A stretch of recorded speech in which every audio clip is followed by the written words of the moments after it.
Engineering drawing last paper of the season. Engineering drawing, बहुत सारे लोग बहुत टेंशन में है कि इंजीनियरिंग ड्राइंग के लिए क्या करना है एंड ऑल।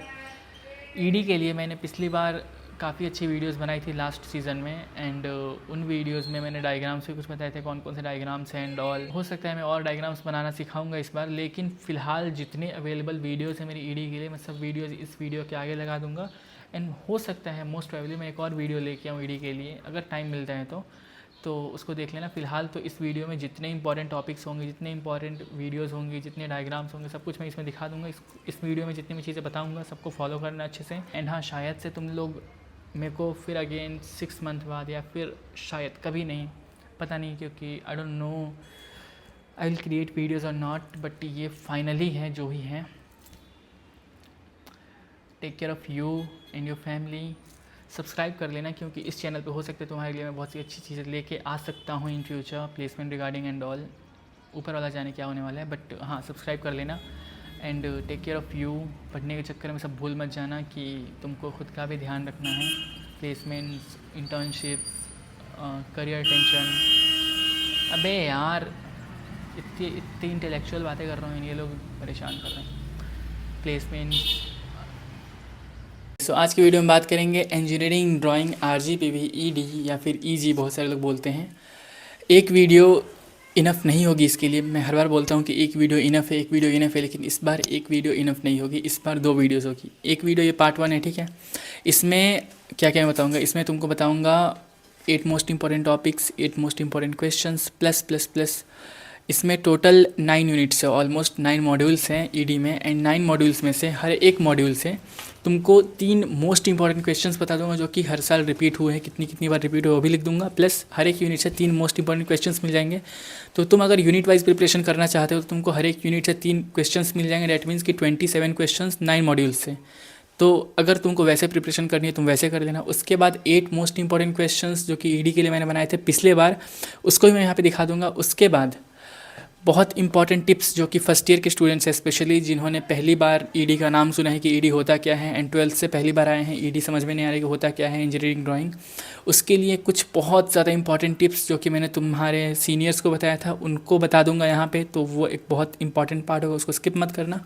वो पुरानी वीडियो थी, उसको यहाँ पर लगा दूँगा। उसके बाद कैड। बहुत सारे लोग बोलते हैं कि ईडी में थ्योरी से पास होना मतलब पॉसिबल है क्या? डेफिनेटली पॉसिबल है। इंजीनियरिंग ड्राइंग को थ्योरी से पास होना पॉसिबल है, बट ड्राइंग बनाना मैंडेटरी है। ऐसा नहीं कि तुम ड्राइंग बनाओगे ही नहीं तो पास हो जाओगे। ड्राइंग का सब्जेक्ट है, ड्राइंग तो अटेंड करना पड़ेगा, गलत करो सही करो, लेकिन तुमको ड्राइंग अटेंड करना पड़ेगा। थ्योरी इतना इनफ आता है कि 14 मार्क्स तो कन्फर्म ही है 100%। जैसे कैसे मैथमेटिक्स 1 में था कि मैट्रिक्स कन्फर्म था, वैसे यहाँ से कैड कन्फर्म है कि 21 मार्क्स 14 मार्क्स पूछता है। उसके बाद एक आध ड्राइंग बना दोगे, काम हो जाएगा।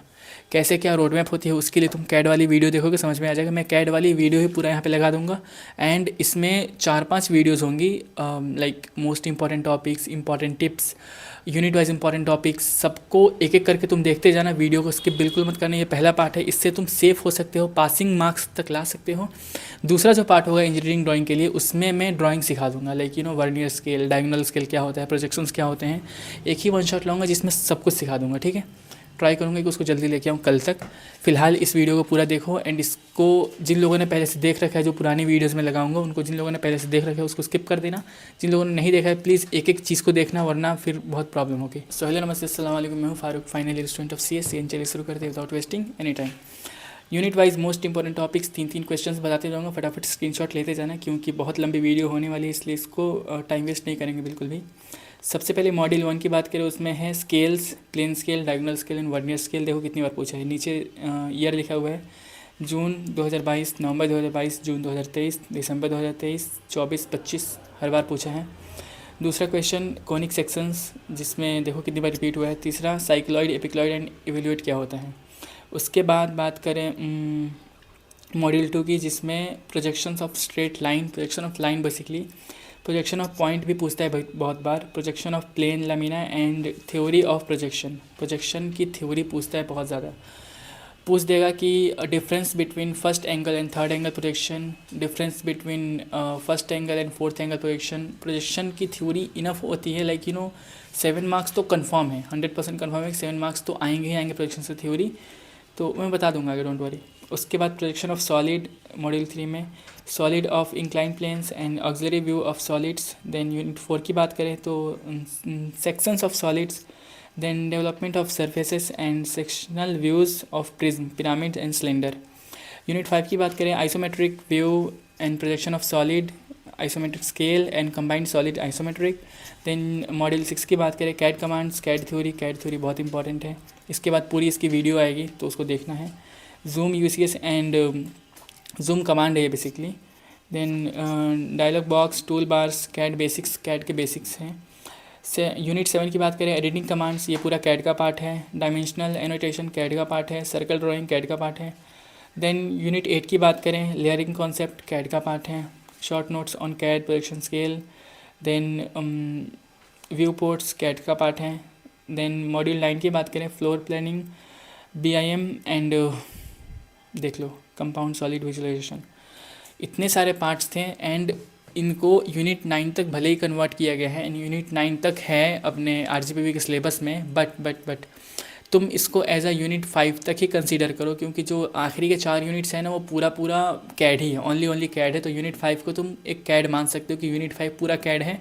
यूनिट 1 तुम मान सकते हो scales, unit 2 projections, unit 3 deep projections, unit 4 and 5 CAD में ही आता है, ठीक है। उसके बाद बात करें 8 most important questions for engineering drawing RGPV, क्योंकि मैं हर एक चीज़ के लिए अलग अलग वीडियो बनाऊंगा, फिर बहुत लंबी वीडियो जाएगी। इससे बढ़िया मैं तुम लोगों को एक ही वीडियो में सब कुछ सिखा दे रहा हूँ। तो देखो 8 most important questions for engineering drawing RGPV. सबसे पहला projection of regular solids, then CAD theory, CAD commands, then short notes on CAD projections and scales, projection of straight line, isometric projections, then scales, conic sections and section of solids। ख़त्म, ये हो गए 8 most important questions.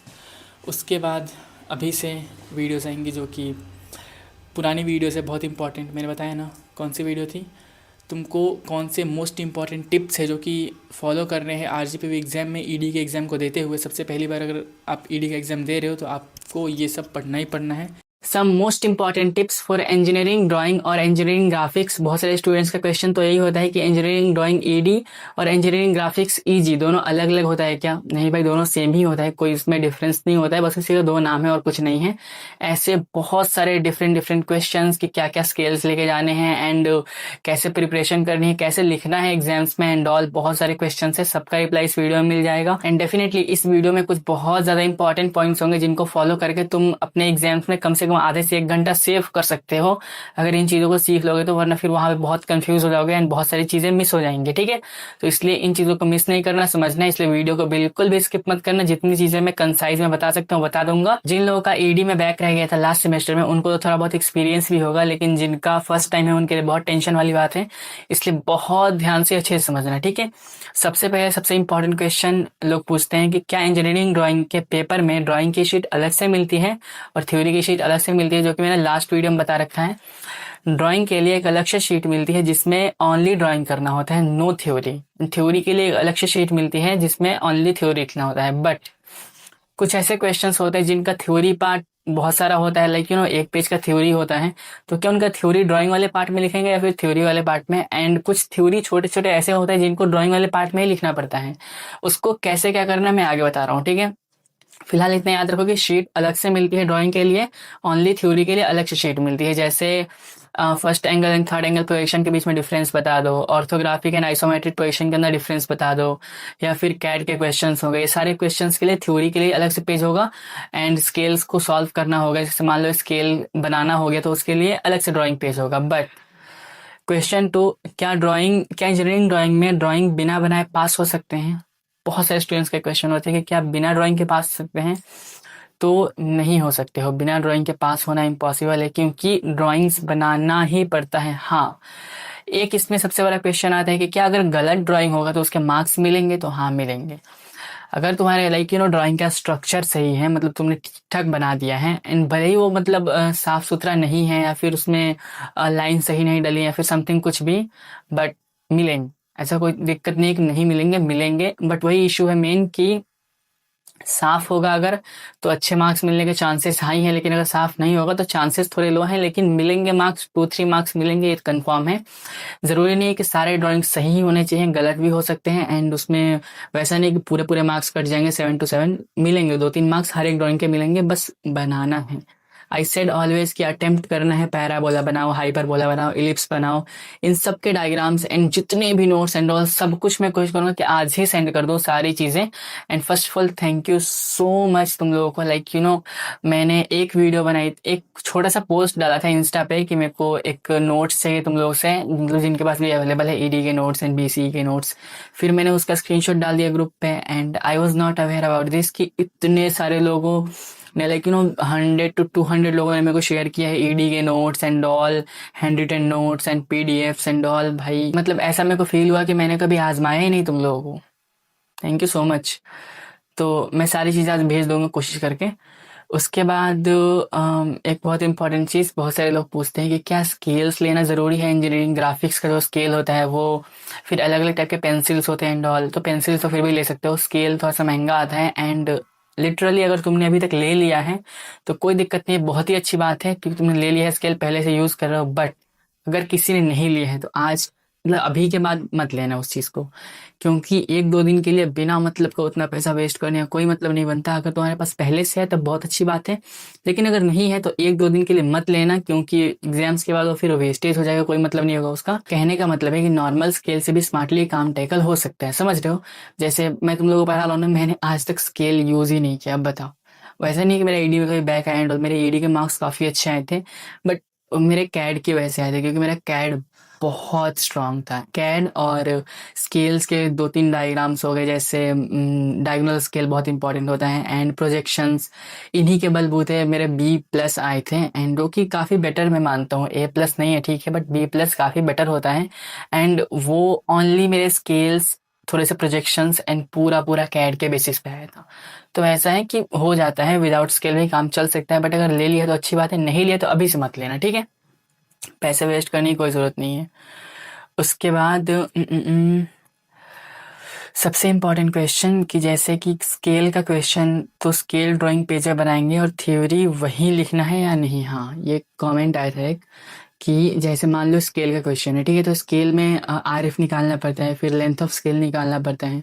तो ये सब छोटे से part से, लेकिन आधा पेज में निकल जाएगा ये सब, RF and length of scale. But इसको ड्राइंग में निकालना है कि इधर निकालना है थ्योरी वाले पेज में, तो समझना ध्यान से, ठीक है।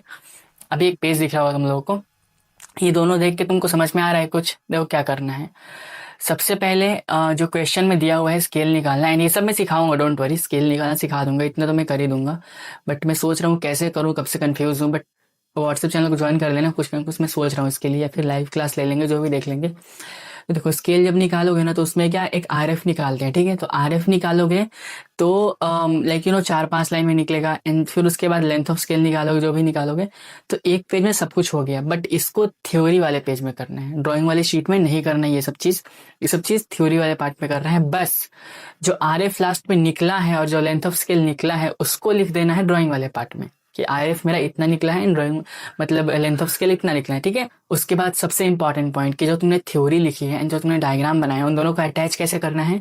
देखो जो तुमने थ्योरी लिखी है, थ्योरी के एंड में लिखना है कि डायग्राम इज शोड एज, या फिर डायग्राम इज रिप्रेजेंटेड एज, या फिर डायग्राम प्रेजेंटेड एज, कुछ भी लिख सकते हो तुम। डायरेक्टली ऐसे लिख देना, diagram is represented at figure and bracket करके 1 कर देना, ठीक है। पहले फिगर में उसका पहला डायग्राम है।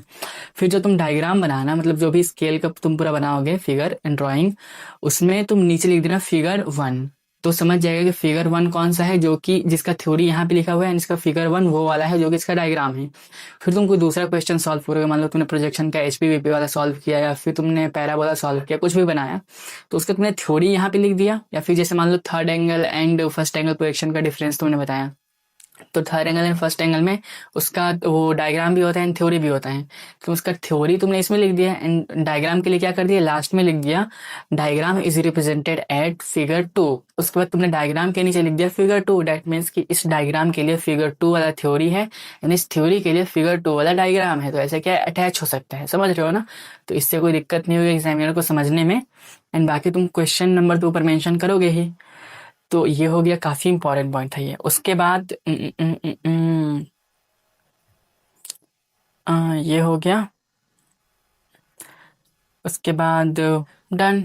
ये कुछ बहुत इंपॉर्टेंट पॉइंट्स थे। इसमें अगर कोई भी तुमको डाउट कन्फ्यूज़न है फिर भी ईडी से रिलेटेड या फिर ईडी से ही रिलेटेड, और कौन सा पेपर बच गया है भाई, ईडी तो ही बच गया है ना। इंजीनियरिंग ड्राइंग और इंजीनियरिंग ग्राफिक्स दोनों सेम ही होता है, ईजी और ईडी दोनों लिखोगे दोनों चलेगा, बट ईजी ज़्यादा बेटर रहेगा। इंजीनियरिंग ग्राफिक्स से लिखा करो क्योंकि ऑफिशियली वही चलता है, ठीक है। बाकी आई डोंट थिंक कोई भी कन्फ्यूजन डाउट है, कमेंट सेक्शन में पूछ लेना अगर है तो, या फिर डायरेक्टली मुझे इंस्टा कर देना। एंड अगर किसी के पास और भी अच्छे नोट्स हैं, हैंड रिटन नोट्स मतलब अवेलेबल है अगर, तो मेरे को इस इंस्टा पे शेयर कर देना। एंड ऐसा बिल्कुल नहीं है कि 100 लोगों ने सेंड कर दिया तो तुम सेंड करोगे तो तुम्हारा वेस्ट हो जाएगा। सबके मैसेज में एक एक करके देख लूंगा फ्री होके, एंड सबके एफर्ट्स यूज़ होंगे, ठीक है। तो ऐसा मतलब वेस्ट नहीं जाएगा, डोंट वरी, शेयर कर देना अगर तुम चाहो तो। एंड सब्सक्राइब कर देना चैनल को, क्योंकि 10K कंप्लीट हो जाएंगे तो थोड़ा सा पार्टी रखेंगे बढ़िया एंड सेलिब्रेट करेंगे, मैं भी खुश हो जाऊँगा। तो मिलते हैं एक अच्छी इन्फॉर्मेटिव वीडियो में एग्जाम्स के बाद। फिलहाल इसमें स्केल्स के लिए एंड ऑल में कुछ सोच रहा हूँ एक और वीडियो लाने के लिए, जैसा तुम लोग बताओगे वैसा ही करेंगे। Bye. Most important sample papers of engineering drawing RGPV, definitely ये 3 सैम्पल पेपर्स होंगे जिसमें एक थ्योरी के लिए होगा एंड 2 ड्राइंग्स के लिए होगा।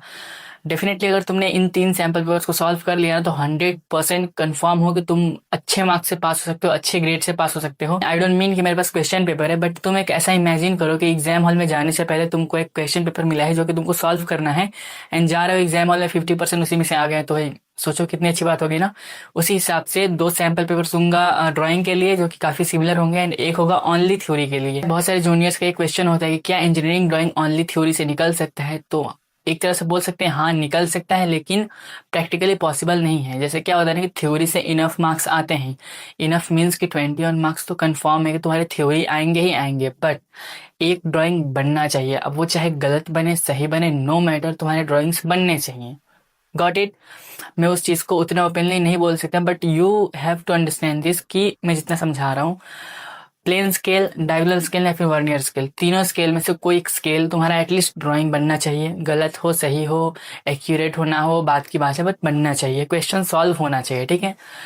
एक क्वेश्चन प्रोजेक्शन से, प्रोजेक्शन ऑफ लाइन हो गया, प्रोजेक्शन ऑफ पॉइंट हो गया, एंड समथिंग कुछ भी, एक उससे बनना चाहिए, एटलीस्ट क्वेश्चन सॉल्व होना चाहिए, गलत हो सही हो बात की बात है। थ्योरी पार्ट अगर इन दोनों को बना लोगे, स्केल से एक क्वेश्चन प्रोजेक्शन से, एंड थ्योरी पार्ट जितना मैं बता रहा हूँ उतना 100% कन्फर्म है कि तुम अच्छे से इंजीनियरिंग ड्राइंग निकाल सकते हो। पासिंग तो 100% कन्फर्म हो जाएगा, ठीक है। सबसे बड़ा टेंशन यही था ना कि इंजीनियरिंग ड्राइंग थ्योरी से निकलेगा कि नहीं, तो थ्योरी से निकल सकता है क्योंकि कैड, देन 2-3 और बहुत इंपॉर्टेंट क्वेश्चन जो कि मैं बता दूंगा इस वीडियो में, जो कि बहुत इंपॉर्टेंट है कि आते ही आते हैं, हमेशा रिपीट होते हैं, एंड उतना पढ़ लोगे तो थ्योरी कन्फर्म हो जाएगा, तुम्हारा पासिंग मार्क्स कन्फर्म हो जाएगा। बट उसको लेकिन वो वैलिड करने के लिए, क्योंकि इंजीनियरिंग ड्राइंग का सब्जेक्ट है, तुमको 2-3 ड्राइंग बनाना पड़ेगा।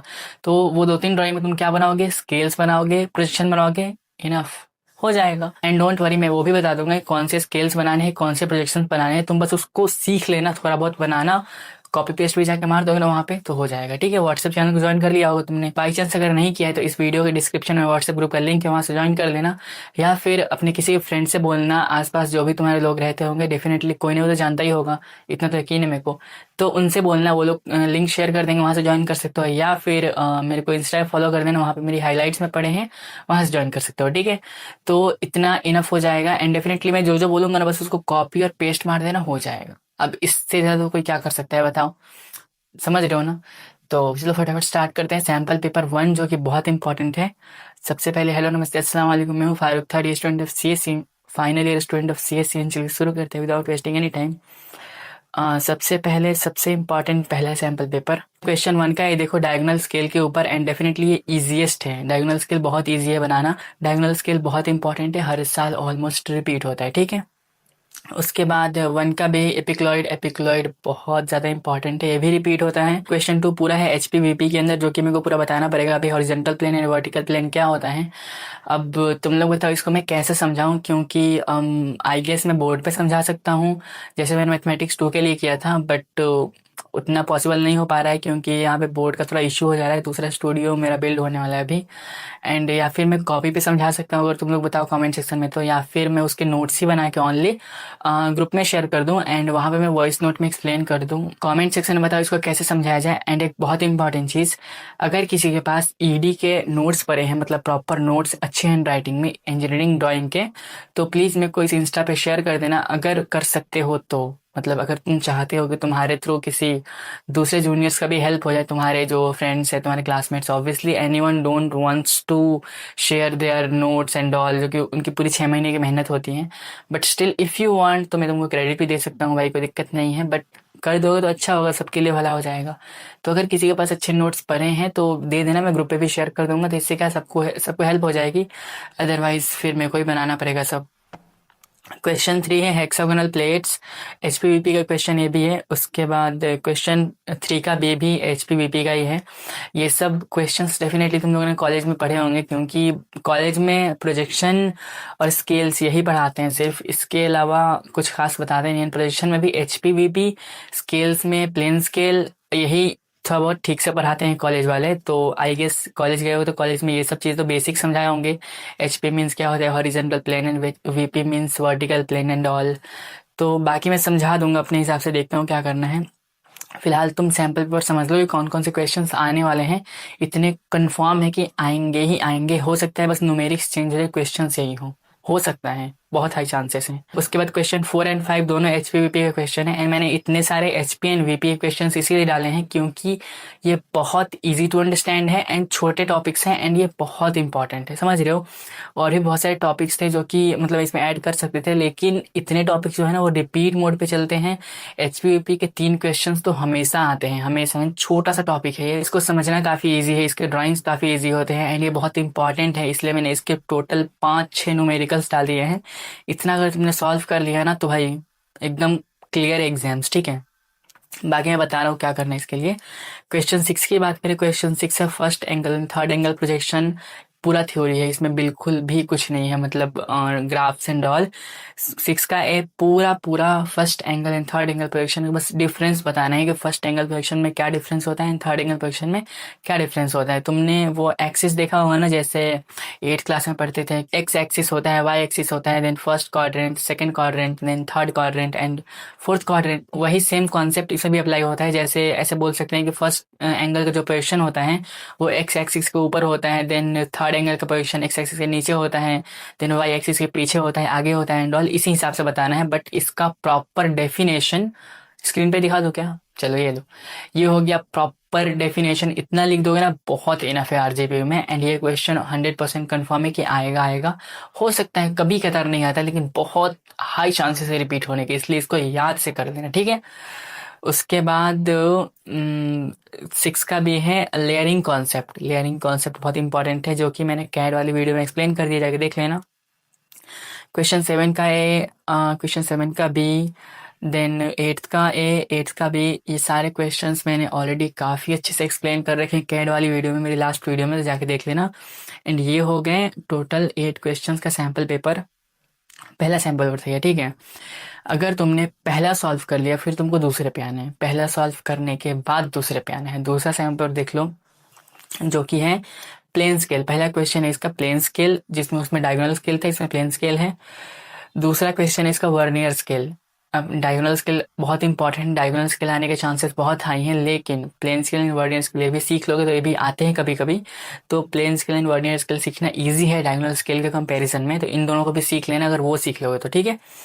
उसके बाद क्वेश्चन 2 का है पैराबोला ड्रॉ करना है। एंड क्वेश्चन 2 का भी एटलीस्ट देख लेना कि पैराबोला बनता कैसे है। इट इज टोटली ओके कि तुमको कुछ भी इसमें बनाने नहीं आ रहा है, कोई दिक्कत नहीं है, फिर कुछ समझ में नहीं आ रहा है, कोई दिक्कत नहीं है। एटलीस्ट पैराबोला का डायग्राम देख लेना कैसे बनता है, एग्जाम्स में एटलीस्ट बना दोगे ना फ्रेम उसका, लेकिन वो ड्राइंग के सब्जेक्ट में। हाँ, कुछ बच्चे पूछ रहे थे कि भैया ड्राइंग का शीट अलग मिलता है क्या, तो हाँ ड्राइंग का शीट अलग मिलता है आप लोग को, एंड थ्योरी के लिए अलग कॉपी मिलती है। जैसे नॉर्मल 32 पेज का जो होता है ना, उसको उसके लिए एक अलग कॉपी मिलेगी थ्योरी लिखने के लिए, एंड ड्राइंग के लिए एक बड़ी सी शीट मिलती है जिसमें अलग से ड्राइंग बनाना पड़ता है, ठीक है। तो एटलीस्ट ड्राइंग वाले शीट में पैराबोला क्वेश्चन है तो पैराबोला, या फिर इलिप्स का क्वेश्चन है तो इलिप्स, साइक्लॉइड का क्वेश्चन है साइक्लॉइड, एटलीस्ट उसका डायग्राम बना दोगे ना एक कोई सा भी तो कुछ मार्क्स मिल जाएंगे। ठीक है, बस साफ होना चाहिए, नीट एंड क्लीन रखना हर एक चीज़। ये नहीं कि पेंसिल से ऐसे ही खींच दिए या फिर पेन से ऐसे ही बना दिए, अच्छे से नीट एंड क्लीन रखना। ठीक है, उसके बाद क्वेश्चन 3 का ये देखें, साइक्लॉइड जो कि मैंने अभी बोला। उसके बाद 3 का भी हैप्टिक्लॉइड। 4 का है प्रोजेक्शंस, प्रोजेक्शंस एंड स्केल्स। सबसे पहले स्केल्स, उसके बाद प्रोजेक्शंस, उसके बाद साइक्लॉइड हिपिक्लॉइड ये सब करना है, क्योंकि scales and projections easy to understand है। उसमें प्रोजेक्शंस में एचपीवीपी वाला पार्ट, ये दोनों काफ़ी इजी है एंड इससे काफ़ी कंफर्म क्वेश्चंस आते हैं। इसके बाद कैड करना है, उसके बाद साइक्लॉइड हिपिक्लॉइड ये सब करना है। जिनसे बन रहा है बनाओ, क्योंकि काफ़ी इंपॉर्टेंट क्वेश्चन है। ठीक है, उसके क्वेश्चन 4 एंड 5 दोनों एचपीवीपी क्वेश्चन है, पिरामिड एंड पेंटागोनल प्रिज्म। 6 का देखें, draw an isometric projection. Isometric projection काफ़ी इंपॉर्टेंट है ये भी, एंड आइसोमेट्रिक प्रोजेक्शंस के थ्योरी पार्ट भी काफ़ी इंपॉर्टेंट है। बहुत हाई चांसेस हैं आने के difference between isometric projection and orthographic projection, बहुत हाई चांसेस हैं। जैसे वो क्वेश्चन था difference between first angle and third angle projections, वैसे ही आइसोमेट्रिक एंड ऑर्थोग्राफिक का डिफरेंस पूछ देगा, काफ़ी इंपॉर्टेंट है। तो उसका डेफिनेशन दिखा दो क्या? चलो ये रहा। प्रॉपर इतना अगर जाके छाप दोगे वहाँ पे तो काफ़ी अच्छे मार्क्स आ जाएंगे एंड चांसेस बहुत हाई है इसके आने के। ठीक है, क्वेश्चन 7 देखो, 7 है write short note on CAD. हाँ, 7 और 8 दोनों कैड पे है। ठीक है, जो कि कैड पे मैंने जो ऑलरेडी वीडियो बना रखी है ना उसी के क्वेश्चन है, तो इनको देख लेना। कैड वाले क्वेश्चंस डन, खत्म हो गया। ये हो गया 2 सैम्पल पेपर। अभी एक बहुत इंपॉर्टेंट सैम्पल पेपर जो कि थ्योरी पार्ट के लिए है, ओनली थ्योरी पार्ट के लिए। इसमें ओनली थ्योरी होगा, 21 to 28 मार्क्स 100% कन्फर्म होंगे। I repeat, 21 to 28 marks 100% confirm होंगे इसमें से। इसके बाद तुम स्केल्स एंड प्रोजेक्शंस थोड़े बहुत ड्राइंग सीख लोगे तो काम आराम से हो जाएगा। जिनको बिल्कुल नहीं आ रहा है उनके लिए बता रहा हूँ, इस क्वेश्चन पेपर में जितने क्वेश्चन है सबको बना लेना, सारा पूरा थ्योरी है, इन सब के डेफिनेशन मैं भेज दूंगा। इनको बस याद करने वाली चीज़ें हैं, एंड स्केल्स एंड प्रोजेक्शन का एक एक ड्राइंग एटलीस्ट बना दोगे, गलत हो सही हो बात की बात है, बना दोगे ना तो मार्क्स मिल जाएंगे एंड पासिंग मार्क्स हो जाएंगे। ठीक है, आई रिपीट, इस चीज़ को इतना मिनिमम करना है। उसके बाद तुम स्केल्स में और थोड़ा सा इंप्रूव कर सकते हो, प्रोजेक्शन से इंप्रूव कर सकते हो, epicycloid, cycloid and hyperbola, parabola, prism, ये सब कर सकते हो। बट फर्स्ट इतना करना है, सबसे पहले स्केल्स एंड देन उसके बाद प्रोजेक्शंस का एक एचपीवीपी वाला पार्ट एंड उसके बाद ये कैड, बस हो गया। तो इतना टेंशन मतलब, टेंशन फ्री हो जाओ। इसमें बात करें थ्योरी ऑनली है सैम्पल पेपर 3, जिसमें पहला क्वेश्चन कैड के ऊपर, define CAD, what is CAD. जो कि कैड वाली जो मेरी वीडियो है ना उसमें पूरा डिटेल मैंने बता रखा है, लास्ट वीडियो, जिसका लिंक इस वीडियो के डिस्क्रिप्शन में मिल जाएगा एंड इस वीडियो के तुरंत बाद लगा दूंगा। ठीक है, तो क्वेश्चन 1 का A B, define CAD and advantages and disadvantages of CAD, then layering concept of CAD, view ports in CAD. ठीक है, देख लो modify commands in CAD. CAD ही से बहुत सारा थ्योरी आता है लेकिन कुछ और थ्योरी इंपॉर्टेंट है। जैसे क्वेश्चन 5 तक तो पूरा थ्योरी, पूरा कैड है। ठीक है, क्वेश्चन 6 देखो, जो मैंने अभी बताया था, तो इसका डेफिनेशन मैंने दिखाया था, differentiate between isometric and orthographic projection, जो कि मैंने इसका डेफिनेशन दिखाया ना अभी, वही था। 6 का ए हो गया। 6 का बी देख लो, differentiate between first angle and third angle projection. But इसमें गौर करने वाली चीज़ थी कि देखो लास्ट में क्या लिखा है, differentiate between first angle and third angle projection with NEET sketch. दोनों का एक स्केच होता है जो कि स्क्रीन पे देख सकते हो। ये दोनों मतलब बनाने पड़ते हैं अगर तुम डिफरेंशिएट कर रहे हो दोनों को, तो फर्स्ट एंगल का एक अलग स्केच एंड थर्ड एंगल का एक अलग स्केच, को बनता कहाँ पे है। ठीक है, बस इतना इनफ हो जाएगा। उसके बाद 7 को देख लो, BIM, जो कि मैंने एक्सप्लेन कर रखा है लास्ट वीडियो में, देख लेना। उसके बाद 7 का भी, रिप्रेजेंटेटिव फैक्टर RF कैसे निकालना है, काफ़ी इजी है। ठीक है, कैसे हम लोग मैथमेटिक्स 2 में सीखा था, CF कैसे निकालना है, कितना छोटा सा पार्ट था ना, वैसे ही RF निकालना। ये तो उसका 10% भी नहीं है, तो RF निकालना सीख लो स्केल्स में। सबसे पहले कोई भी स्केल बनाने जाओगे ना, डायगोनल स्केल या फिर प्लेन स्केल, तो तुमको पहले RF निकालना सीखना पड़ेगा, काफ़ी ईजी होता है, ये सीख लो। एंड काफ़ी बार पूछ देता है व्हाट इज़ RF, कैसे निकालना है, इसका डेफिनेशन एंड ऑल, तो सब मैं दिखा दूंगा, वो भेज दूंगा ग्रुप पे।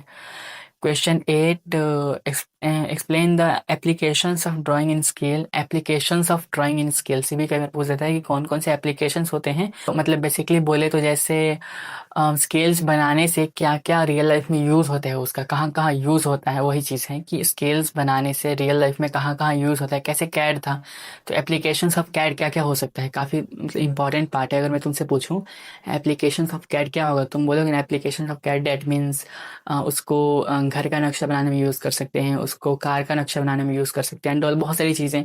वैसे ही एप्लीकेशन ऑफ स्केल्स के, स्केल्स का यूज़ कहाँ कहाँ है रियल लाइफ में, ये सब पूछ रहा है, ठीक है। उसके बाद 8 का भी right notes on importance of neatness and dimensioning of technical drawings. समझे, काफ़ी इंपॉर्टेंट पार्ट था कि इम्पॉर्टेंस बताओ जब ड्राइंग बनाते हैं, जो भी मतलब इंजीनियरिंग ड्राइंग में जो भी हम ड्राइंग्स बनाते हैं, स्केच बनाते हैं, उसमें नीटनेस की इम्पॉर्टेंस क्या है, मतलब साफ़ सुथरा रखना है, उसकी क्या इम्पॉर्टेंस है। इम्पॉर्टेंस बहुत ज़्यादा है क्योंकि इंजीनियरिंग ड्राइंग में सबसे ज़्यादा जो जिस पार्ट को वैल्यू दी जाती है वो है नीटनेस। कितना क्लीन तुम बना रहे हो ड्राइंग, सबसे ज़्यादा उस पार्ट को वैल्यू दी जाती है। अगर तुम्हारा ड्राइंग पूरा गलत है, पूरा खराब ड्राइंग है, ओवरऑल बोले तो कितना साफ ड्राइंग बन रहा है ये मैटर करता है। अगर तुम पेन से काफ़ी सही ड्राइंग बना दोगे, लेकिन अगर तुम पेन से बना रहे हो, बिना स्केल के बना रहे हो एंड ऑल, तो उसको कोई कंसीडर नहीं करेगा। Neatness is the most important part है यार, ठीक है। तो इसके बारे में पूछा है। एंड एक क्वेश्चन जो कि यहाँ पे मेंशन नहीं था, जो कि मैंने भी बोला, एप्लीकेशंस ऑफ कैड काफ़ी इंपॉर्टेंट है, पढ़ लेना। खत्म, इतना कर लोगे ना तो आराम से इंजीनियरिंग ड्राइंग निकल जाएगा, कोई दिक्कत नहीं होगी। आई डोंट थिंक में कोई भी डाउट, कोई भी कंफ्यूजन होगा इस वीडियो में। कोई भी डाउट, कोई भी कंफ्यूजन है तो कमेंट सेक्शन में पूछ लेना, फिर डायरेक्टली मुझे इंस्टा कर देना। एंड मिलते हैं किसी अच्छी इन्फॉर्मेटिव वीडियो में। तो वीडियो को लाइक करो, चैनल सब्सक्राइब करो। फाइनल पेपर है ना, कर लो। एंड डेफिनेटली एग्जाम्स के बाद मैंने सोचा है कुछ बहुत ज़्यादा इन्फॉर्मेटिव लाने के लिए, जो कि एग्जाम्स के बाद बताऊंगा। फिलहाल all about CAD, everything about CAD, computer aided design. जैसे कि हम लोगों ने पिछली वीडियो में देखा था कि like 8 most important topics for engineering drawing EDRGPV, उसमें मैंने बोल रखा था कि लाइक कैड के लिए एक बहुत इंपॉर्टेंट वीडियो आएगी। And finally we are here, इसमें सब कुछ बता दूंगा, एवरीथिंग अबाउट कैड, जितने तुम लोगों को सीखने की जरूरत है ना सब कुछ बता दूंगा। और इन सब के बिग डेफिनेशंस एंड ऑल सब कुछ व्हाट्सएप चैनल पे मिल जाएगा। फिलहाल मैं यहाँ पे एक्सप्लेन कर दूंगा everything about CAD, deep explanation, and जितना तुमको चाहिए ना जरूरत एग्जाम्स के लिए सब कुछ बता दूंगा। इस वीडियो को देखने के बाद 14 मार्क्स 100% कन्फर्म हो जाएंगे इंजीनियरिंग ड्राइंग RGPV में, ठीक है। तो फटाफट स्टार्ट करते हैं वीडियो को, टाइम वेस्ट ना करते हुए। Let me check. सबसे पहले ये पेज मैंने दिखाया हुआ था लास्ट वीडियो में, जिन लोगों ने नहीं देखा देख लो। कैड में हम लोग पढ़ने क्या वाले हैं, डेफिनेशन सबसे पहले, उसके बाद बेसिक कमांड्स क्या होते हैं कैड के, उसके बाद एडिट कमांड्स क्या होते हैं, लेयरिंग कॉन्सेप्ट क्या होता है, व्यू पोर्ट्स क्या होते हैं, जूम कमांड क्या होते हैं। जूम कमांड तो हर एक साल रिपीट मोड पे चलता है, हमेशा रिपीट मोड पे ही चलते हैं, तो मैं सब कुछ बता दूंगा बाय द वे, तो इसको देख लेना। उसके बाद सबसे पहले important point, what is CAD. वैसे तो मैंने लास्ट वीडियो में बता रखा था, फिर से रिपीट कर दो, जिन लोगों ने नहीं देखा होगा देख लेना, समझ लेना। कैड का मतलब होता है कंप्यूटर एडेड डिज़ाइन। जैसे पुराने ज़माने में, आज से 10-15 साल 20 साल पहले, जब कोई बिल्डिंग बनता था, जब कोई गाड़ी बनती थी, गाड़ी एंड बाइक का एग्जाम्पल बाद में लेंगे, फिलहाल बिल्डिंग का एग्जाम्पल समझो, ईजी है। जैसे पहले कोई बिल्डिंग बनती थी, कोई भी नक्शा बिल्डिंग का बनता था, तो पहले क्या होता था, पेंसिल एंड पेन की हेल्प से बनता था, क्योंकि पहले के जो इंजीनियर्स थे उनके पास कंप्यूटर नहीं था, तो वो लोग ऐसा करते थे कि पेंसिल एंड पेन की हेल्प से और स्केल की हेल्प से एक प्रॉपर नक्शा बनाते थे घर का, जो कि इंजीनियर्स यूज़ करते थे। बट अभी के टाइम पे क्या होता है, अभी के टाइम पे जो लोग नक्शा बनाते हैं, जो इंजीनियर्स होते हैं, वो पेंसिल पेन से तो नहीं बनाते हैं, वो लोग बनाते हैं कंप्यूटर की हेल्प से, क्योंकि ऑब्वियसली टेक्नोलॉजी इतनी एडवांस हो गई है एंड छोटे छोटे मोबाइल ऐप से भी हम लोग अच्छा नक्शा बना सकते हैं। दैट्स वाई वो होता है कंप्यूटर एडेड डिज़ाइन, जिसमें हम लोग कंप्यूटर की हेल्प से डिज़ाइंस बनाते हैं। टेक्निकल ड्राइंग्स हो गए, जैसे मान लो कोई नया फ़ोन आने वाला है, ठीक है, एप्पल 17 प्रो मैक्स आने वाला है, 18 प्रो मैक्स आने वाला है, या फिर मान लो सैमसंग गैलेक्सी S26 आने वाला है, समथिंग कुछ भी, कोई बहुत बड़ा नया फ़ोन आने वाला है, 1-8 लाख 1.5 लाख के ऊपर का बजट है, तो वो फ़ोन पहले वो लोग बना के टेस्ट नहीं करेंगे, पहले उसका मॉडल बनाएंगे कि फ़ोन बनने कैसे वाला है, उसका कैमरा कैसा दिखेगा, उसका मतलब स्ट्रक्चर कैसा होगा। या फिर अगर कार का एग्जांपल दूँ, मान लो कोई नई BMW आ रही है, फिर कोई नया सीरीज़ आ रहा है कार का, तो पहले वो लोग पूरा कार बना के चेक नहीं करेंगे, पहले उसका मॉडल बनाएंगे, कार बनने कैसे वाला है, फिर वो मॉडल अप्रूव होगा कि हाँ ऐसा कार दिखने वाला है, उसके बाद कार बनना स्टार्ट होगा। तो वैसे ही जो पहले मॉडल बनता है ना, उसका ब्लूप्रिंट बोल सकते हैं एक तरह से, कि जो उसका नक्शा बनेगा कि कार कैसा दिखेगा, फोन कैसा दिखेगा, या फिर घर बनने से पहले दिखेगा कैसे, उसको हम लोग AI के थ्रू या फिर कंप्यूटर के थ्रू 3D मॉडल बनाएंगे उसका, घर ऐसा दिखने वाला है, उसी को बोलते हैं कंप्यूटर एडेड डिजाइन। मतलब कोई भी ड्राइंग को कंप्यूटर की हेल्प से बनाना, ना कि पेंसिल और पेन की हेल्प से। कितना ईजी था ना, बस यही चीज़ और कुछ नहीं है। व्हाट इज कैड, उसका डेफिनेशन देख लो। ये क्वेश्चन भी बहुत बार पूछ दिए हैं एग्जाम्स में कि व्हाट इज कैड, बहुत बार पूछते हैं, एग्जैक्टली इसी तरह पूछ देगा व्हाट इज कैड बस। CAD is the use of computer software to create precise 2D drawings and 3D models, 3 dimensional models of real world projects। मतलब रियल वर्ल्ड ऑब्जेक्ट्स प्रोजेक्ट्स बोल लो, जो भी रियल वर्ल्ड में चीज़ें एग्जिस्ट करती हैं, जैसे कोई भी बाइक हो गया, फ़ोन हो गया, कार हो गया, घर हो गया, या फिर कॉलेज हो गया, स्कूल हो गया। चलो मैं तुमसे एक सिंपल सा क्वेश्चन पूछ रहा हूँ, ठीक है, समझाने के लिए। तुमको अगर मैं बोलूँ कि आज क्या एक कॉलेज बनाना है, कैसे बनाओगे? तुमको मैं बोल रहा हूँ, तुमको मैं 50 लाख रुपए दे रहा हूँ, तुम कॉलेज बनाओ। आई नो तुमको 50 लाख मिलेंगे, तुम कॉलेज तो बनाओगे नहीं, बट बता रहा हूँ, ठीक है। तुमको मैं 50 लैक्स दे रहा हूँ, 1 करोड़ दे रहा हूँ, बोल रहा हूँ एक छोटा सा कॉलेज बनाओ, बस एक स्ट्रक्चर बना के दो मेरे को। तुम क्या करोगे? सबसे पहले सबसे इंपॉर्टेंट तुम सोचोगे कि उसमें लाइब्रेरी होनी चाहिए, उसमें एक कैंटीन होना चाहिए, उसमें एक प्लेग्राउंड होना चाहिए, उसमें रजिस्ट्रार ऑफिस अलग होने चाहिए, उसमें सबके केबिन्स अलग होने चाहिए। तो तुम एक प्रॉपर नक्शा बनाओगे ना, तुमको पता है कौन कौन सी चीज़ें कहाँ कहाँ डालनी है। तो वो जो तुम नक्शा बनाओगे ना घर बनाने से पहले, कॉलेज बनाने से पहले, उसी को बोलते हैं कैड। जो तुम कंप्यूटर की हेल्प से करोगे, तुम पेन एंड पेंसिल लेके नहीं बैठ जाओगे कि यहाँ पे कैंटीन होगा, यहाँ पे वो होगा। तुम एक प्रॉपर कंप्यूटर की हेल्प से नक्शा बनवाओगे, उसी को बोलते हैं कंप्यूटर एडेड डिज़ाइन। ठीक है, समझ में आ गया? बहुत ही सिंपल है, इसको देख लेना। उसके बाद उसका डेफिनेशन यहाँ पे देख लो। Examples of CAD software. Basically CAD को यूज़ करने के लिए कौन कौन से सॉफ्टवेयर का यूज़ कर सकते हो? ऑटो कैड, जो कि कैड में सबसे पॉपुलर है। SolidWorks, CATIA and Creo, NX, Fusion 360, ये सारे बहुत इंपॉर्टेंट सॉफ्टवेयर हैं जो कि यूज़ होते हैं कैड में, ठीक है। उसके बाद बात करें अगर दूसरा पॉइंट, एडवांटेजेस ऑफ कैड, कि कैड से क्या क्या फ़ायदे हैं। अगर मैं तुमसे अभी पूछूं कि इतना कुछ मैंने तुम्हें समझाया, तुम खुद से बता सकते हो कैड से क्या क्या फ़ायदे हैं। जैसे कैड से टाइम सेव होगा, जो हम लोग पेंसिल से उतना मेहनत करने वाले थे वो चीज़ें बच जाएंगी, टाइम बच जाएगा। कैड से एक्यूरेसी आएगी, कि मतलब पेंसिल से गलत हो सकता है, हम लोग इरेजर से मिटाएंगे, फिर वहाँ पे दूसरा लाइन डालेंगे, एंड यहाँ पे तो बहुत ईजिली हो जाएगा। अगर कोई गलती होगी तो एक क्लिक में डिलीट कर दो। या फिर मान लो तुमको 10 सेंटीमीटर का लाइन खींचना है, तुम क्या करोगे, 10 सेंटीमीटर प्रॉपर नाप के एक स्केल से खींचोगे, तो हो सकता है गलती हो जाए। कंप्यूटर में तुम क्या करोगे, सीधा कैड में जाके 10 सेंटीमीटर डाल दोगे, ऑटोमेटिकली बना देगा। तो एक्यूरेसी बढ़ गई ना, मिस्टेक्स होने के चांसेस बहुत कम हो गए। वही चीज़ें लिखेंगी। Saves time compare to handwriting, मतलब हाथ से लिखने से बेहतर होगा, टाइम वहाँ बच जाएगा। दूसरा, हाई एक्यूरेसी, बहुत एक्यूरेट बनेगा। नीटनेस, मतलब बहुत क्लीन रहेगा, आप इरेजर से मिटाएंगे नहीं तो क्लीन रहेगा ना वहाँ पूरा। ईजी टू एडिट, जैसे मान लो तुम एक प्रोजेक्ट पे काम कर रहे हो एंड तुमने किसी को नक्शा बना के दिया, उसने बोला कि भाई एक काम करो, यहाँ पे मेरे को किचन यहाँ पे नहीं यहाँ पे चाहिए। अब तुमको पूरा नक्शा फिर से बनाना पड़ेगा ना, क्योंकि उधर का मिटा के तो नहीं कर सकते हो हैंड से। बट अगर वही कैड में करोगे, तुम क्या उसको इजीली एडिट कर सकते हो, उसको इधर से उधर एडिट कर सकते हो, क्योंकि वो सारी चीज़ सॉफ्टवेयर पे हैं। उसके बाद copy, mirror, modify parts and all standard parts. हाँ, मल्टीपल व्यूज़, जैसे तुमने वीडियोस में देखा होगा बहुत बार 3D मॉडलिंग होती है, जैसे 3D मॉडलिंग, उसी में टॉपिक आएगा अभी। तो 3D मॉडलिंग में क्या होता है कैड के अंदर, उसमें एडवांटेज ये है कि हम लोग 3D मॉडल बना सकते हैं किसी भी घर का। मान लो कि एआई के थ्रू अगर मैं बोलूँ कि मेरे को एक बिल्डिंग बनानी है जिसमें 4 रूम्स होंगे, बीच में एक किचन होगा, ठीक है। तो सुनने में बहुत वियर्ड लग रहा होगा, आई नो दैट। बट मान लो अगर मैं बोल रहा हूँ ऐसा बनाने के लिए, तो एआई के थ्रू हम लोग बना सकते हैं ना। एआई के थ्रू हम लोग बनाएंगे जिसमें पूरा घर रहेगा, उसकी साइड कैसे होंगी, उसमें घर में एंट्री कैसे करेंगे, सीलिंग मतलब जो सीलिंग्स होगी वो कैसी होगी, टाइल्स कैसा होगा, तो सब लोग देख सकते हैं। क्योंकि हम लोग एआई के थ्रू एक पूरा घर बना सकते हैं जिसमें हमारा मॉडल दिखेगा कि हाँ ऐसा घर बनने वाला है। तो वो चीज़ें कैड में पॉसिबल होती है कि हम लोग 3D मॉडलिंग बना सकते हैं। एंड अगर अपन बनाए हैंड से और पेंसिल से, तो वो चीज़ हम नहीं दिखा सकते ना, घर के अंदर कैसा दिखेगा, सीलिंग कैसा होगा, उसका टाइल्स कैसा होगा, वो सब नहीं दिखा सकते हैं। लेकिन कैड में वो सब दिखा सकते हैं, क्योंकि हम लोग एक 3D मॉडल बना देंगे घर का। समझ रहे हो ना? उसके बाद बात करें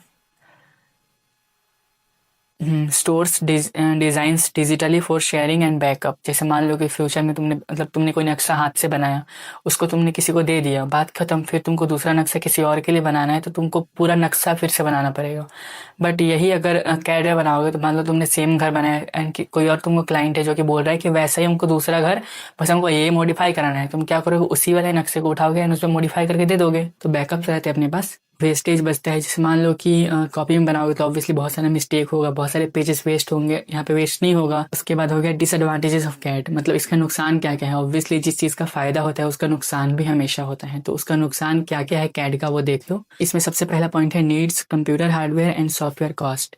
ऑब्वियसली मतलब हमको कैड को रन करने के लिए हमको एक कंप्यूटर चाहिए, एक हार्डवेयर चाहिए एंड सॉफ्टवेयर खरीदना पड़ेगा, ऑटो कैड, जो कि महंगा आता है। मैंने खरीदा हुआ था, मैंने first year and second year में बहुत सीखा हुआ था, फिर अभी तो फिलहाल मन नहीं करता। तो बेसिकली अगर तुमको अभी घर पे बनाना है इंस्टेंट, तो तुम क्या करोगे, तुम एक कॉपी और पेन लोगे, तुम तुरंत बना सकते हो, ये तुम्हारा फ़ायदा है। लेकिन अगर तुमको कैड के थ्रू बनाना है तो तुमको एक कंप्यूटर चाहिए होगा, एक हार्डवेयर चाहिए होगा, फिर तुमको सॉफ्टवेयर खरीदना पड़ेगा ऑटो कैड का। तो ये चीज़ें क्या होती है कि थोड़ा सा डिसएडवांटेजेस है इसका।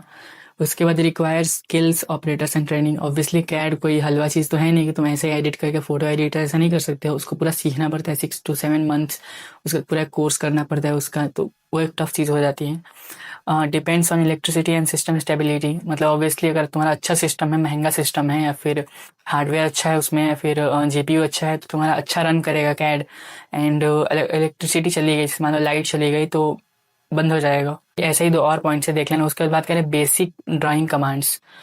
मतलब बेसिक कौन कौन से कमांड्स है जो कि ड्राइंग में यूज होते हैं ऑटो कैड में, कैड में, ठीक है। बहुत इंपॉर्टेंट है, ये बहुत रिपीट होता है। और ये सब चीजें इतनी सिंपल है ना, बस लिखने की चीजें और कुछ नहीं है, एकदम सिंपल से सिंपल चीज है। बस इसको बिना मतलब का डेफिनेशन दे रखा है, एंड पूछता भी एग्जाम में।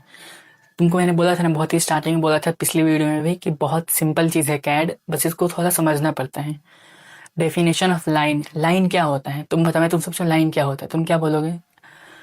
Draw straight line between 2 points. मतलब एक बिंदु यहाँ पे, एक बिंदु यहाँ पे, इन दोनों के बीच में लाइन खींच दो, बन गया लाइन। उसी का डेफिनेशन लिखना और कुछ नहीं है, सिंपल है ना। सर्कल, मैं पूछा तुमसे सर्कल क्या होता है? सर्कल मतलब होता है गोल। सर्कल कैसे बनता है, बचपन में स्कूल में बनाया होगा कि सर्कल कैसे बनेगा। एक बीच में पॉइंट डालेंगे एंड एक सेम रेडियस से, मतलब कोई प्रकाल हो गया, फिर कुछ भी हो गया, सेम रेडियस से हम पूरा गोल घुमा देंगे तो सर्कल बन जाएगा। उसी का डेफिनेशन लिखा और कुछ नहीं लिखा है। देख रहे हो कितना सिंपल है। बस उसको लोग समझते हैं यार सर्कल क्या होता है, लाइन क्या होता है, जो तुमको समझ में आ रहा है ना वही होता है। ड्रॉस लाइन का मतलब कि 2 पॉइंट्स के बीच में लाइन खींच देना, उसको लाइन बोलते हैं। सर्कल मतलब किसी एक पॉइंट से सेम रेडियस पे पूरा गोल घुमा देना, उसको सर्कल बोलते हैं। Arc, rectangle, polyline and ellipse, सबका देख लेना, सिंपल है बस। उसके बाद बात करें एडिटिंग एंड मॉडिफाइंग कमांड्स, ये बहुत इंपॉर्टेंट है। मतलब जैसे मान लो कि तुमने कोई डिज़ाइन बनाया, तो उसमें एडिट कौन कौन से कर सकते हो, फिर उसको मॉडिफाई करके चेंज करना हो अगर, तो क्या कर सकते हैं उसमें। Editing commands like allow to change existing drawings without redrawing. जैसे मान लो कि वही चीज़ लिखी हुई है जो मैंने अभी बोला ना, उसी चीज़ को लिखा है कि किसी भी ड्राइंग को बिना फिर से बनाए उसी को बस चेंज कर सकते हैं, उसी को बोलते हैं एडिटिंग कमांड। उसमें है move shift an object from one place to another place. जैसे मतलब किचन वाला, कि किचन अगर इधर है, तुमको किचन इधर से उधर करना है तो तुम तुरंत कर सकते हो, मूव कर सकते हो। Copy make duplicates of an object in same to other places. मान लो किसी ने बोल दिया कि हमको 2 किचन चाहिए, तो तुमको पूरा किचन का ड्राइंग फिर से नहीं बनाना पड़ेगा, उस वाले ड्राइंग को कॉपी करोगे, दूसरा किचन पेस्ट कर दोगे। रोटेट, मतलब रोटेट कर सकते हो। Mirror, trim, extend, offset, scale, देखने में ये सब समझ में आ रहा है, बहुत ही सिंपल सा कमांड है बस। उसके बाद बात करें ट्रांसफॉर्मेशन कमांड्स। एंड इन सब में कहीं भी दिक्कत आ रही है ना तो मुझे इंस्टा पे डीएम कर देना, मैं बता दूंगा, ठीक है। Transformation command, this commands come under modify tools. जैसे वही जैसे आपने बोला है कि मॉडिफाई कर सकते हो किसी भी चीज़ को बिना रीड्राइंग किए, फिर से ड्राइंग नहीं बनाना पड़ेगा, उसको मॉडिफाई कर सकते हो। उसी को बस दूसरा नेम दे दिया है ट्रांसफॉर्मेशन। ट्रांसफॉर्मेशन मॉडिफाई दोनों सेम ही होता है, बस उसी का दूसरा नाम दे दिया है ट्रांसफॉर्मेशन, और कुछ नहीं। उसके बाद देखें layering concept. Layers help organize different parts of a drawing. मैं समझा रहा हूँ। जैसे फ़ोटोज़ एडिट करोगे कभी, या फिर फ़ोटोज़ का एग्जांपल छोड़ो, इंस्टाग्राम पे हम लोग स्टोरीज़ लगाते हैं ना, तो हम लोग पहले क्या करते हैं, पहले हम लोग एक फ़ोटो डालेंगे। तो मान लो फ़ोटो के ऊपर तुमने कुछ टेक्स्ट लिख दिया, ठीक है, या फिर कुछ इफेक्ट लगाया, तो फ़ोटो के ऊपर तुमने इफेक्ट लगाया तो दूसरा लेयर हो गया। पहले फ़ोटो तो अपनी जगह पर स्टेबल है, तुमने उसके ऊपर एक इफेक्ट लगा दिया, दूसरा लेयर हो गया। तीसरे लेयर पर तुमने क्या किया, कुछ लिख दिया, तो कुछ जो टेक्स्ट है वो तीसरा लेयर है। तो पहले क्या था, पहले फ़ोटो था, तुम फ़ोटो को मूव कर सकते थे, लेकिन तुमने जब इफेक्ट लगा दिया, फ़ोटो लॉक हो गया, इफेक्ट सबसे ऊपर आ गया। उसके तुमने क्या किया, तुमने टेक्स्ट लगा दिया, तो अब तुमने जो टेक्स्ट लिखा है टेक्स्ट को तुम ऊपर नीचे लेफ्ट राइट कर पा रहे हो, बट फोटो अपनी जगह पे स्टेबल है, तो टेक्स्ट तीसरा लेयर हो गया। उसके बाद तुमने क्या किया, कोई सॉन्ग लगा दिया, तो ये चौथा लेयर हो गया। बस वही बात है, इसमें भी सेम होता है। जैसे पहले क्या, पहले घर बनाएंगे, फिर उसमें खिड़की डाल देंगे, फिर उसमें दरवाजा डाल देंगे, तो पहले लेयर में पूरा घर का नक्शा बनाएंगे, फिर उसमें मतलब वॉल्स डाल देंगे, फिर वॉल में कौन सा कलर होगा वो डालेंगे, फिर उसको खिड़की ऊपर से डाल देंगे, तो ये सारे लेयर्स होते हैं, वही चीज़ है। उसके बाद व्यू पोर्ट्स, बहुत इंपॉर्टेंट। व्यू पोर्ट्स क्या होते हैं? View ports allow user to split the display area, show multiple views in the same drawing once. समझ रहे हो? जैसे मान लो कि मैंने एक घर का नक्शा बनाया, ठीक है, तो उसमें व्यू बोर्ड्स ऐड करने से क्या होगा कि हम अलग अलग व्यूज ऐड कर सकते हैं। जैसे अगर तुम कॉपी पे ड्राइंग बनाओगे तो उसमें तुम क्या ओनली टॉप व्यू दिखा रहे हो। एक कॉपी पे ड्राइंग बनाओगे तुम क्या बनाओगे, पहले उधर किचन होगा, इधर बाथरूम होगा, इधर हॉल होगा, इधर बेडरूम होगा। तो वो तुम ऐसे बनाओगे जैसे कि हम ऊपर से देख रहे हैं, ऐसे देखने में ड्राइंग ऐसा लगेगा कि हम लोग ऊपर से देख रहे हैं। तुम तो ऐसे नहीं बनाओगे कि सामने से घर को देख रहे हैं, घर को तो हम लोग ऊपर से देखेंगे ना ड्राइंग में, ऑब्वियसली पेज पे ड्राइंग वैसे ही बनता है। ऐसे दिखने में लगेगा कि उसमें छत नहीं है, बस बाकी सब चीज़ दिख रहा है। बट अगर हम लोग कैड में ड्राइंग बनाएंगे तो हम उसमें क्या व्यू पोर्ट्स डाल सकते हैं कि फ्रंट से आपका घर ऐसा दिखेगा, लेफ्ट से ऐसा दिखेगा, राइट से ऐसा ऐसा दिखेगा, पीछे से ऐसा दिखेगा, ऊपर से ऐसा दिखेगा, नीचे से ऐसा दिखेगा। तो होता है व्यू पोर्ट्स, एंड वो चीज़ें पॉसिबल होती है कैड में, ठीक है। उसके बाद बहुत ज़्यादा इंपॉर्टेंट पॉइंट, जूम कमांड बहुत ज़्यादा इंपॉर्टेंट है, ठीक है। जूम मैग्नीफाइज और reduce the view of a drawing screen without changing the actual size. समझना बहुत इंपॉर्टेंट है, ठीक है। जैसे मान लो कोई फोटो है, ठीक है, कोई फोटो तुम्हारे फोन में तुमने क्लिक की एंड उस फोटो को अगर तुम जूम करते हो तो क्या होता है, जैसे मान लो तुमने फेस पे जूम किया, ठीक है, तो ऐसा तो है नहीं तुम्हारा फेस जूम हो जाएगा जब तुम रिड्यूस करोगे, तो फोटो का साइज तो सेम रहेगा, बस फोटो एग्जैक्टली जूम होगा बट उसका साइज चेंज नहीं होगा फोटो का। जैसे मान लो तूने किसी फोटो को छोटा कर दिया, तो ऐसा थोड़ी कि इंसान की हाइट छोटी हो जाएगी, फोटो में हाइट तो सेम रहेगी, बस फोटो का एक्चुअल, समझ रहे हो ना मेरी बात को। बेसिकली फोटो का साइज चेंज नहीं होगा, फोटो का जो साइज है वो सेम रहेगा, फोटो में जो है वो सेम रहेगा, बस उसको हम जूम करेंगे और जूम आउट करेंगे, जूम इन करेंगे तो उससे कुछ फर्क नहीं पड़ेगा फोटो में, बस हम उसको क्लियर देख सकते हैं। जूम करने से बस हम उसको क्लियर देख सकते हैं, समझ सकते हैं डिटेलिंग में, बट इससे फोटो का साइज चेंज नहीं होता है, फोटो जो जैसा रहता है वैसा ही रहता है अपने साइज में, बस उसको हम जूम करके उसको डिटेल में देख सकते हैं, रिड्यूस करेंगे तो छोटा हो जाएगा, बट फोटो का साइज सेम रहेगा। क्या ही बोलूँ मैं यार, बहुत कॉम्प्लिकेटेड चीज़ें हैं बट समझ गया होगा आई गेस। उसके बाद के सारे जो पॉइंट्स है वो लेस इंपॉर्टेंट है, थोड़े कम इंपॉर्टेंट है, बट स्टिल पढ़ लेना, पहले जितने मैंने बताया उतने पढ़ लेना, बहुत इंपॉर्टेंट। उसके बाद ये सब कर लेना कैड में, ठीक है। जिसमें हो गया अपना mass drop command. Mass drop command क्या होता है कि ये एरिया नापते हैं, एरिया कितना है उस नक्शे का, उसका वॉल्यूम कितना है, उसका सेंट्रॉइड क्या है, मोमेंट ऑफ इनर्शिया क्या है उसका, बेसिकली उसकी प्रॉपर्टीज। जैसे मान लो कोई फाइल है, कोई फोटो है, ठीक है, तो उसकी प्रॉपर्टीज क्या क्या होती है तुम लोग कैसे चेक करते हो जाके डिटेल्स में कि वो कब फोटो क्लिक की हुई थी, कितने एमबी का फोटो है, एंड पूरी डेट उसकी, टाइम उसका, एंड ऑल सब कुछ चेक कर सकता है ना। वही उसकी डिटेल सारी जहाँ पे रहती है उसी को बोलते हैं mass drop command. UCS icon बहुत इंपॉर्टेंट, बट 2 बार आया है ओनली, 2022 और 24 के बीच में 2 बार रिपीट हुआ है, बट स्टिल बोल सकते हैं इंपॉर्टेंट है एक तरह से UCS icon. UCS means user coordinated system, और ये थोड़ा सा कॉम्प्लिकेटेड हो सकता है तुम लोगों के लिए, तो पहले उन सबको पढ़ लेना, उसके बाद इसके बस डेफिनेशन देख लेना, इतना ही इनफ है, ठीक है। उसके बाद plotter and hard copy. Basically ये होते हैं कि जैसे कैड में हम जो भी ड्राइंग बनाते हैं ना उसको हार्ड कॉपी में कन्वर्ट करना एंड प्रिंटर के थ्रू निकालना, उसी प्रोसेस को बोलते हैं, ठीक है। देख लेना, पढ़ लेना इसको अच्छे से। उसके बाद वायर फ्रेम मॉडल, जो कि wireframe model shows only the edges and lines of 3D object. Wireframe model बहुत इंपॉर्टेंट है, ये बोल सकते हैं blueprint of an object, ठीक है। ब्लू प्रिंट क्या होता है मैं समझा रहा हूँ। जैसे कोई भी घर का नक्शा बनेगा तो पहले उसका वायर फ्रेम के थ्रू ही होता है। मैं एग्जांपल दिखा रहा हूँ, ठीक है। ये देखो, ये हो गया blue print of a home, ये हो गया blue print of A car, ये हो गया blue print of A phone. समझ में आ रहा है। इसमें क्या ओनली एजेस दिख रहे हैं, इसमें कोई कलर नहीं है, कोई एज बहुत डार्क नहीं है, मतलब इसमें समझ में नहीं आ रहा, बस इतना समझ में आ रहा है कि ये है क्या। इसमें ओनली लाइंस दिखेंगी, एजेस दिखेंगे, कॉर्नर्स दिखेंगे, उसी को बोलते हैं वायर फ्रेम, जिसमें एक कॉर्नर्स एंड लाइंस के थ्रू पूरा नक्शा दिखा देते हैं हम लोग।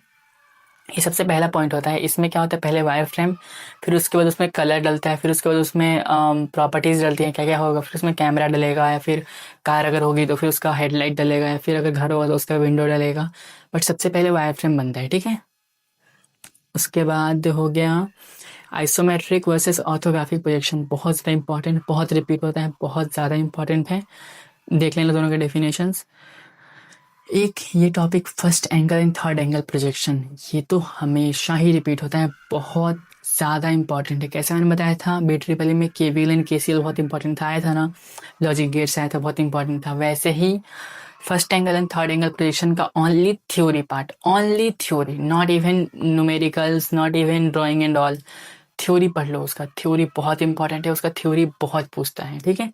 First angle and third angle projection का थ्योरी देख लो, इसका ये है, एंड बाकी इसके और डेफिनेशन मैं भेज दूंगा ग्रुप पे, ठीक है। उसका last topic BIM, building information modelling. BIM is a model digital approach for creating complete 3D building models. Basically BIM का मतलब होता है एक ऐसा फाइल जिसके अंदर सारी डिटेल्स रहती हैं कि वो बना कैसे, कब बनेगा, कब स्टार्ट होगा, कब एंड होगा। जैसे मान लो शाहरुख खान का घर मन्नत, ठीक है, मन्नत बनना स्टार्ट कब हुआ था, कब, मतलब मान लो कि आज से बनेगा एंड आज से 2 महीने बाद बन के रेडी हो जाएगा, या फिर आज से 1 साल बाद बन के रेडी हो जाएगा, ठीक है। तो एक ऐसी फाइल जिसके अंदर सारी डिटेल्स होंगी, कितना खर्चा आने वाला है, कौन कौन से टेक्निक्स का यूज़ किया जाएगा, कौन से इंजीनियर्स आएंगे, कब बनना स्टार्ट होगा, कब क्या होगा, कब क्या नहीं होगा, सारी डिटेल्स उसके अंदर रहेंगी। उसी को बोलते हैं BIM, ठीक है। And I don't think CAD में इससे ज़्यादा कुछ भी पढ़ने की ज़रूरत है, ठीक है। इतना बहुत इनफ है, इतना याद से कर लेना एंड डन, खत्म हो गया।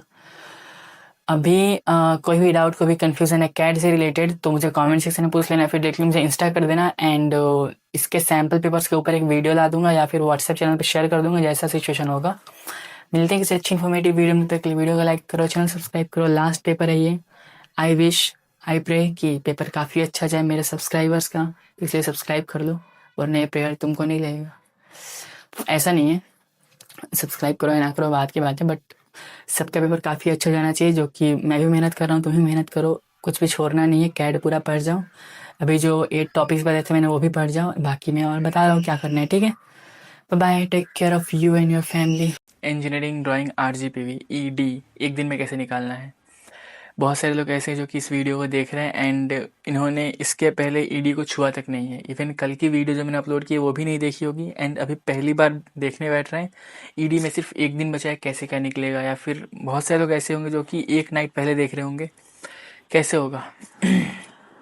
तो उसके लिए ये एक प्रॉपर रोड मैप होने वाला है। जिन लोगों ने कल की वीडियो भी नहीं देखी ना, उनको भी ये वीडियो हेल्पफुल होगा। एंड एक दिन में कंप्लीट ED कैसे पढ़ना है, कैसे निकालना है, ट्रस्ट मी हो जाएगा डेफिनेटली। लास्ट पेपर जो BEEE गया था बहुत ही गंदा गया था, तो उसके हिसाब से अगर तुम सोचो तो ED वैसा एक्सपेक्ट कर सकते हो कि हाँ ख़राब आएगा वैसा।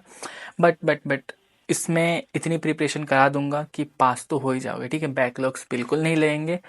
देखो कुछ टॉपिक्स बताऊंगा, सबसे पहले पूरा सुनना, पूरी वीडियो को कंप्लीट देखना बिना स्किप किए, वरना फिर इंस्टा पे, व्हाट्सएप पे एंड ग्रुप्स में कमेंट्स में पूछोगे भैया ये कन्फ्यूज़न है, वो कन्फ्यूज़न है। सारे कन्फ्यूजन्स दूर हो जाएंगे, वीडियो को बिना स्किप किए देखना, ठीक है।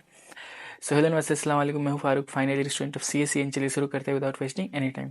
सबसे पहले स्केल्स, जो पहला यूनिट है ना, यूनिट वाइज भूल जाओ, सारी यूनिट वाइज भूल जाओ। Unit wise most important topics, कितने यूनिट्स है कितने नहीं है, क्योंकि सब कुछ मैंने लास्ट वीडियो में बता रखा है। जो वन शॉट है RGPV ED के लिए कल की, उसमें मैंने सब कुछ बता रखा है, बट उसको भूल जाओ, सब यूनिट वाइज सब कुछ भूल जाओ। पढ़ना कैसे है, 1 बाय 1 समझो।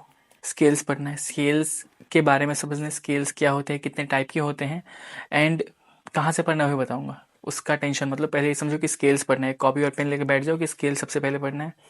उसके बाद इंजीनियरिंग कर्व्स क्या होती हैं, cycloid, epicycloid, hypocycloid, hypocycloid, then ellipse, parabola, hyperbola, ये सब क्या होता है, इनके बारे में पढ़ना है। उसके बाद projection of lines, projection of lines, lines का प्रोजेक्शन पढ़ना है। देन उसके बाद प्रोजेक्शन ऑफ प्लेन्स पढ़ना है, प्रोजेक्शन ऑफ पॉइंट भी पढ़ सकते हो। उसके बाद प्रोजेक्शन ऑफ सॉलिड, सॉलिड्स का प्रोजेक्शन पढ़ना है एंड सेक्शंस ऑफ सॉलिड्स पढ़ना है। देन उसके बाद डेवलपमेंट ऑफ सर्फेसेस पढ़ना है। और यहाँ पे जितने पॉइंट्स सब में लिखे हुए हैं ना, इनको एक एक करके रोक के पढ़ना, पढ़ोगे तो तुमको समझ में आएगा कि ये टॉपिक एक्चुअल में है क्या, इसमें पढ़ने क्या वाले हैं, ठीक है। उसके बाद डेवलपमेंट ऑफ सर्फेसेस के बाद है आइसोमेट्रिक ड्राइंग क्या होता है, इसके बारे में पढ़ना है। 9 1 is CAD, CAD, computer aided design क्या होता है, इसके बारे में पढ़ना है। ये 9 टॉपिक्स थे, इसमें थ्योरी एंड न्यूमेरिकल दोनों हैं, ठीक है। जितने टॉपिक्स अभी तुमने कॉपी पे लिखे होंगे या फिर तुमने रोक रोक के स्क्रीनशॉट लिया होगा, इनके थ्योरी एंड न्यूमेरिकल्स दोनों पढ़ने हैं, क्योंकि इनके डायग्राम, लाइक डायग्राम्स कहाँ से बनेंगे, इनके ड्राइंग कहाँ से बनेंगे, तो मैं बता दूंगा। इन सब के थ्योरी भी खुद से पढ़ लेना, ठीक है।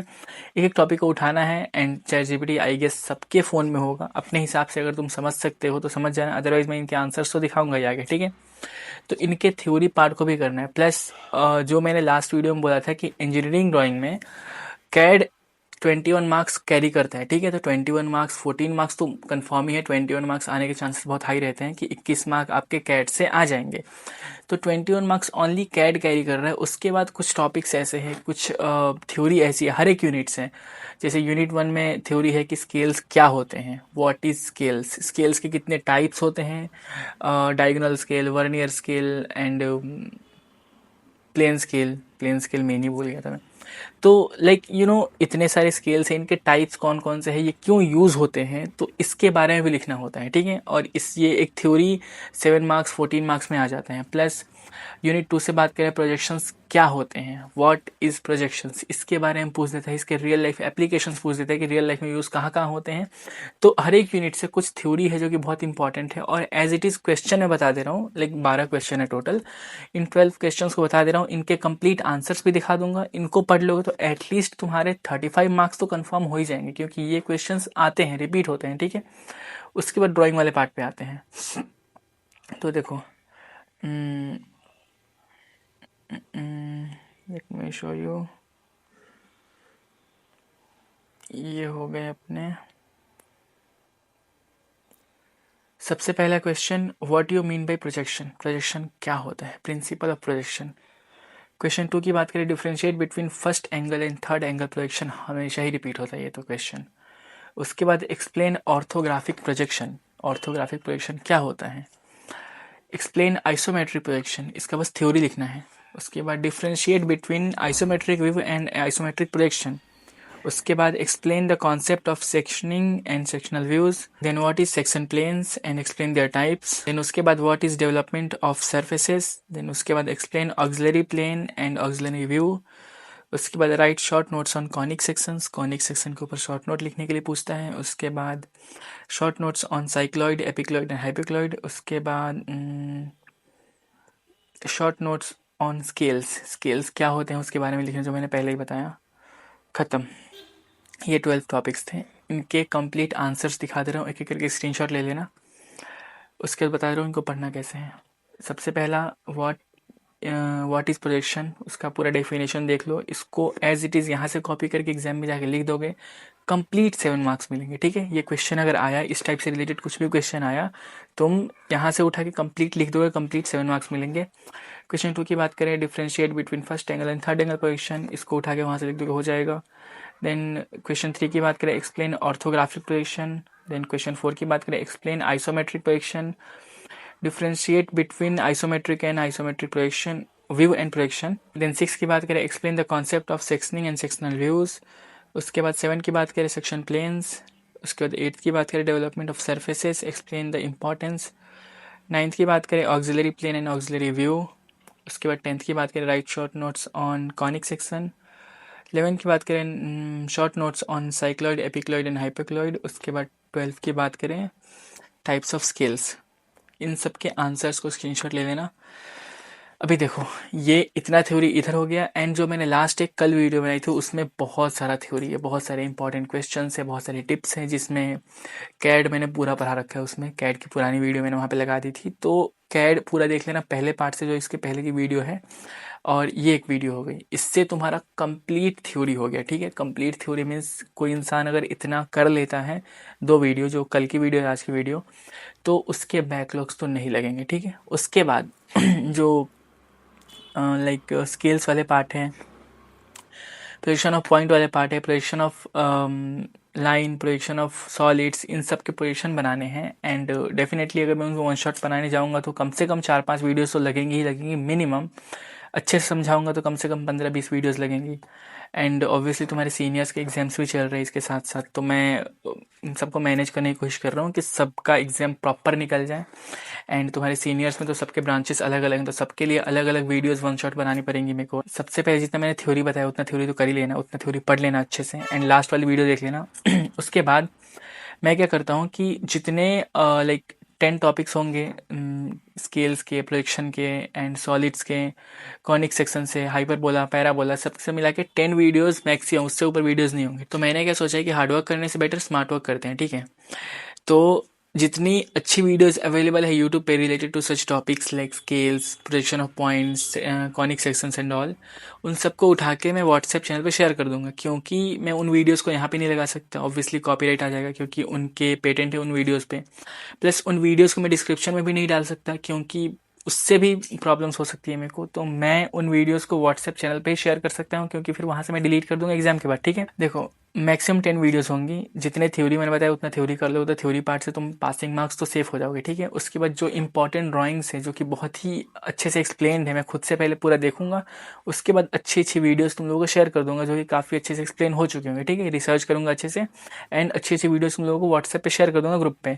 तो 10 15 वीडियोस जो शेयर करूंगा वो देख लेना, प्लस जितनी थ्योरी मैंने बताई इसमें और उसमें उन दोनों को देख लेना, कंप्लीट इंजीनियरिंग ड्राइंग निकल जाएगा।